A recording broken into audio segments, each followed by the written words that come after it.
Welcome back, guys. Week 9 of our season is in the books, and we have come away with yet another victory, moving to 3-0 against AFC North competition. Before we get started, remember to like, comment, subscribe, turn those notifications down below, and let's get straight into talking about what happened in that last game. We went into Cleveland and made sure we were not the start of a comeback season for the Browns as we took the victory 45-31. A true offensive battle. Let's start with discussing how our team was the one who won. It all started with our number 12, Colt McCoy. He knew this would be his last start coming into it, and he made the most of it, throwing for over 250 yards and 3 touchdowns with some truly great throws mixed in there. But it was not a perfect day, as he did have one interception, which ended up going to the veteran safety, Rodney McLeod. And he earned every bit of this one, as he essentially jumped over 2 people to get control of the ball and bring it in for the takeaway. Now, besides that, we mentioned how great our passing attack was, and it was because of our amazing playmakers. Starting with our biggest impact without a score, we have Hollywood Brown. He only brought in 3, but he went for over 100 on the day, and he made his presence felt in the very first play of the day as he hauled in a 51-yard bomb to lead them to their first score. And that first score would come on the very next play by the way of Trey McBride. It was a perfect play call taking advantage of the linebacker fading away, and McCoy fired it into him for him to get the first points on the day. They would then double their lead as we found Rondale Moore inside the end zone. He got open off the break, and that speed is such a weapon, they got it straight to him to capitalize on it. And our final receiver of note was the rookie, Michael Wilson. He has done such a great job thus far, being a reliable number 2 option, and he continued his dominance in the red zone as we sent him up for a 1v1 fade, and he won the battle against Emerson. Now, our running game was a bit of an interesting situation, as for most of the game, our main option ended up being Corey Clement, and he did well, hitting just under 50 yards, averaging about 4 a carry. Now, this was due to the fact that our own James Conner got himself a massive reception, which got them all the way down to the 5, and he came up with some pain, which would force him to leave the game with injury, and in relief, we entered Tyson Williams, and he made the most out of the opportunity as on just his second carry, he busted the defense wide open, coming away with an 81-yard gain, which resulted in a touchdown. Now, while the Cleveland defense didn't perform elite by any means today, probably their best performer on the day was their 7th-year linebacker, Anthony Walker. He seemed to be near the ball on every single play, finishing with double-digit tackles, with one of them driving us for a loss. And while we did well to keep him mostly contained over the course of this game, there is truly no stopping Myles Garrett. He pressured a lot of snaps and came away with a sack as he flew in untouched to drop McCoy. Now, this Cleveland offense put up a massive fight, and the effort was led by the man enshrouded in controversy, Deshaun Watson. He proved the talent was still there today as he threw for over 500 yards, rushed for over 40, and finished with 4 total touchdowns. Now, his best receiver was obviously Amari Cooper, who made some big-time grabs on the day as he got himself just over 125 yards on the day with 7 receptions, and he also got himself a touchdown very late as well. His next go-to option was the 3rd-year receiver, Elijah Moore. He finished with a yard under 100, and he averaged over 14 each time he got the ball. And last but not least, he also did well to find the 24-year-old DPJ, Donovan Peoples-Jones.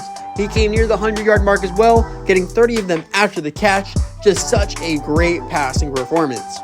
Now, before we get to Cleveland's biggest contributor, we also need to recognize this wasn't just a game decided by offenses and defenses, as Arizona's return man, Andre Bocelli, got a kickoff midway through the second quarter with no fear, took it out of his own end zone, and took it all the way for the kick return touchdown. Now, like we mentioned previously, the Browns had one guy who spearheaded their fight for the win today, and that was their very best player, Nick Chubb. Now, on the ground, he had a very solid day, getting 88 yards, averaging over 6 a carry, but then he also found himself contributing in the receiving game, where he caught 9 with his biggest reception, being this one, in which he broke away off the easy slam and took it 71 yards for the touchdown score. And he officially had over 200 all-purpose yards on the day. But the true difference of this game may have been 2 specific guys on our defense. The first was Isaiah Simmons. and he did it all. He finished with 14 tackles, 3 of them going for a loss, 1 of them for a sack, and very early on the game he came away with an interception as well, just snatching it straight out of the air. And the other was our rookie corner, Garrett Williams. He finished with 8 tackles and he had multiple attempts at takeaways, and he did end up getting 1. And it would be his first of his career, and he would get the icing on top as well, as he took it 52 yards for the pick 6. We did have some negative news coming out of this game, as with the aforementioned injury to James Conner, the medical staff determined his ruptured disc would be keeping him out for a significant amount of time. So we still have to maneuver around that. We got a text from our defensive coordinator once more, and he said he was really disappointed in Bryce Huff's performance this week. He thought he was going to make the jump from good to great, but maybe he had a bad read on him. He did have a quiet game, but I'm not sure this is a fair determination of Huff as a player, and I think we'll just move on from this conversation. And before we left the locker room, we spoke with Colt McCoy, and he said he knows we expected to win that game, but like we said, everyone is a threat in this league. Someone has to lose, and it's better them than us. And with that, the entire team earned 1,000 XP, a huge boost and a big-time win in McCoy's last start for the season. As we advanced the week, we found out that the Detroit Lions ended up signing right guard Marquise Hayes off of our practice squad to help shore up the depth on their offensive line. So, to fill the void, we went into the free agent pool and we ended up signing another right guard in the 24-year-old Wyatt Davis. He's had a bit of a rough start to his career, as in his first 3 years, he's only found his way into 9 games across 4 different teams, with one of his 10 years being with us late last year. And he now gets the opportunity to try and work his way back up to our active roster once more. And there is one more guy we got to add onto our active roster, as our QB1, Kyler Murray, has officially completed his recovery from the torn ACL, and he will be making his season debut in our upcoming game. And with that, we can now make the determination if he is going to be the quarterback that we can trust for the future, or if we have to get creative on how to get out of this massive contract. And speaking of contracts, we then return to the negotiation table once again, targeting our hybrid safety, Isaiah Simmons. We have had a massive disconnect on the monetary expectations, and we hope to solve them this week, with our latest offer being a 3-year deal worth $27.6 million, averaging $4.2 million a year in salary. And he said thanks for the offer, but he is just not interested in signing with us any longer. So it looks like if we want to bring him back, we are going to have to face the open market in the offseason. We then pivoted to running back Tyson Williams. He has been amazing doing whatever we ask this year, whether it's converting to playing snaps at fullback or stepping in and relief at halfback when he comes down with injuries. And he is coming off one of his best games yet, so we ended up offering him a 2-year deal worth $5.5 million, averaging $2.1 million a year in salary. And he said this offer is perfect and he can't wait until next year.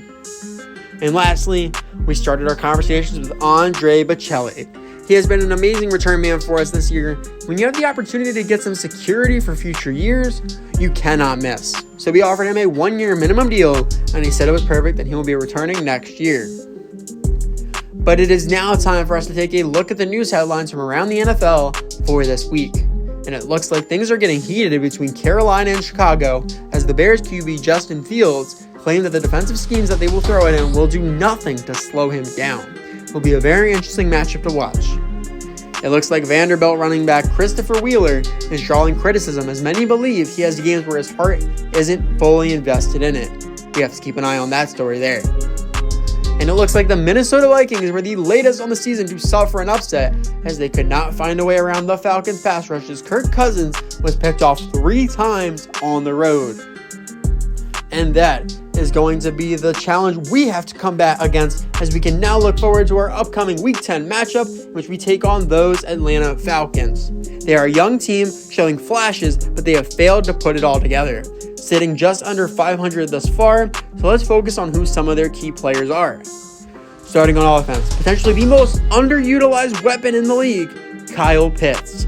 He was dominant during his time at the University of Florida, finishing his final year with 12 touchdowns, and then had himself a 1,000-yard receiving year as a rookie, but he found himself only bringing in 28 grabs for about 350 for his second year. He's continued to have a pretty average season this far, and maybe he's on his path to turn it around, as he found his first touchdown of the year in their last game. But the focal point of this offense is their rookie running back out of Texas, Bijan Robinson. He had a phenomenal final year in college as he over 1,800 all-purpose yards and 20 total touchdowns. And that got him the hype for Atlanta to draft him number 8 overall. And he has been amazing thus far as a pro, whether it's through the air or on the ground, and we have to try and shut him down. One of their leaders on the defensive side is their young corner, A.J. Terrell. He has continued to grow year after year after entering the league in 2020, and he will be faced with the tough task of taking on Hollywood Brown this week. But he may very well be up to the challenge as he, just last week, got himself a 29-yard pick 6 against Minnesota. And down in the trenches, they are captained by the former Pro Bowler, Grady Jarrett. He is currently in his 9th NFL season, and he has been an amazing piece for this Atlanta defense, playing every spot on the line. He finds himself with a 3.5 sacks thus far on the year, and we have to try and avoid him adding to that total.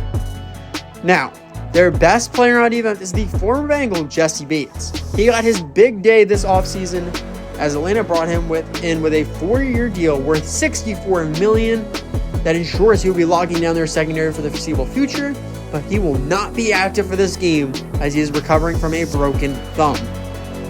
And now that we know who we will be going up against, let's figure out our game plan heading into the game. Starting on defense, their main guy in this offense is Bijan Robinson. And if we can shut him down, we know we lock down this entire offense. So with that said, our focus will be to defend the outside run. Over on the offensive side, we would rather not test the defensive line with the run, and we are getting a massive break with Bates out, so let's attack that weak spot, as we will be focusing on throwing it deep and testing this secondary as much as we can. It was then that we were ready to set our game day goals for our upcoming matchup. First, we want to win the turnover battle. This is another young team, and a lot of times the team that comes out on top in these is the one who makes the least mistakes. Next, we want to get over 350 offensive yards. It goes right along with our game plan. We want to get this ball going through the air, and we want it to work well. After that, we want to hold them under 21 points. They have an offense that has the potential to be great, but they are not there just yet, and we need to make sure that their breakout is not today. And lastly, we want to come away with at least one interception. Desmond Ridder is still young and very inexperienced. We want to take advantage of that by giving him pressure and forcing him to make mistakes. Before we went through with our training for the week, we recognized the possibility of Simmons not being with us next year, so we decided to remove him from our list of focus players, and we replaced him with a guy who has been great this year, Trey McBride. After that, we were then able to go through the training, and we saw a ton of development this week. First off, we start with a guy who has been one of the best glue pieces on this roster, our slot receiver, Rondale Moore. He has gotten his production mostly with his breakaway speed, but he has had a lot of key skill growth today, improving in his awareness, ball carrier vision, break tackle, catching in traffic, short and deep route running, juke move, spectacular catching, and his spin move. Next up is our second round pick, B.J. Ojulari. He's had a bit less of the impact we wished with the injury earlier on the year and the breakout of Bryce Huff and Clelin Ferrell, but it's still been a solid year, and this week he improved in his awareness and majorly improved in his block shedding. Speaking of Clelin Ferrell, he also got some key growth this week, improving his overall game with his awareness, finesse moves, pursuit, and tackling. We then moved back into the secondary with our rookie, Garrett Williams. He had one of the best games of his young career, getting his first interception and turning it into his first pick 6. And he improved in his tackling and his man and zone coverages. And last but certainly not least, we have the man returning off injury, making his season debut. He's had a lot of criticism in the media, and we have made it clear we are willing to find our way out of this contract situation if we feel he can't lead this team all the way. So this will be a major test for Kyler Murray, and he'll have a bit of a better time as he grew in his awareness and his deep ball accuracy. And with that, we have covered everything we needed to for this week. If you guys enjoyed, remember to like, comment, subscribe, turn those notifications down below, and I will see you all next time as we return home and Kyler Murray's return to action as we take on the Atlanta Falcons.